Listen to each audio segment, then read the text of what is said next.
नमस्ते साथीहरु, म रवि तामाङ। आज चाहिँ म तपाईहरुलाई कसरी पिज्जा बनाउनु छ भन्ने चाहिँ सिकाउन गइरहेको छु र तपाईहरुले पिज्जा बनाउनको लागि के इन्ग्रेडिएन्ट्सहरु प्रयोग गर्न सक्नुहुन्छ र कसरी बनाउने भन्ने विषयमा चाहिँ म तपाईहरुलाई सानो मैले आफ्नो एक्सपिरियन्स भए अनुसारको कुराहरु सिकाउन गइरहेको छु। पिठो तपाईहरुले 1 केजी को अथवा 500 ग्राम को जतिको पनि डो बनाउन सक्नुहुन्छ र म अब यसमा चाहिँ फ्लोरमा चाहिँ यीस्ट एड गर्न गइरहेको छु।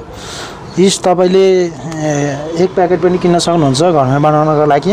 सल्ट नुन पनि लिन सक्नुहुन्छ 20 ग्राम अथवा 15 ग्राम। ब्रेड इम्प्रुभर पनि हाल्न गइरहेको छु।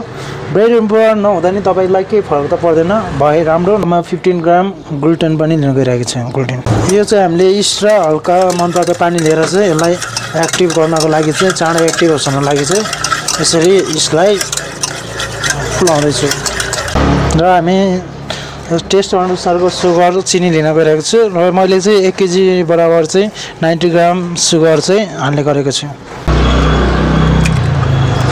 तपाईहरुले चाहिँ घरमा बनाउँदाखेरि चाहिँ पानी हालेर नि बनाउन सक्नुहुन्छ र टेस्ट अनुसारको लागि चाहिँ हामीले चाहिँ यहाँ दुध प्रयोग गरिरहेको छु।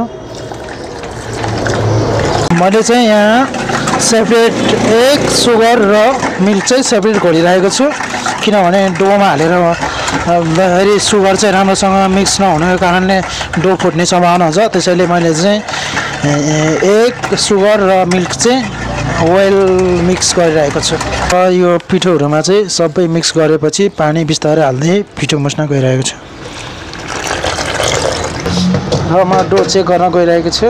हामी यसलाई 30 मिनेट रेस्टको लागि राख्छौँ। चाहिँ हाम्रो डो पनि रेडी भइसकेको छ र डो मैले लिन गइरहेको छु 180 ग्राम। चाहिँ पिज्जा बेस बेलिसकेपछि चाहिँ यसरी पिज्जा सस लाउन गइरहेको छु र यसरी चीज हाल्छु मैले। तपाईले चीज हालिसकेपछि आज म तपाईलाई भेज चाहिँ पिज्जा चाहिँ बनाउन गइरहेको छु। चीजले मस्तै राम्रोसँग टपिङ गरेपछि हामीले तपाईहरुले यहाँ ओलिभ पनि लगाउन सक्नुहुन्छ। ओलिभ र बेक गर्न मात्र बाँकी छ। हाम्रो पिज्जा चाहिँ तयारीमा छ र हामी बेक गर्न गइरहेको छौँ। यसरी लगाएर 5 मिनेट टाइम राख्ने सेट गर्छौँ। पिज्जा रेडी भइसकेको छ र म निकाल्न गइरहेको छु। सेट कटिङ गर्न गइरहेको छु म पिज्जा। यो पिज्जा चाहिँ यसरी कटिङ हुन्छ है साथीहरु।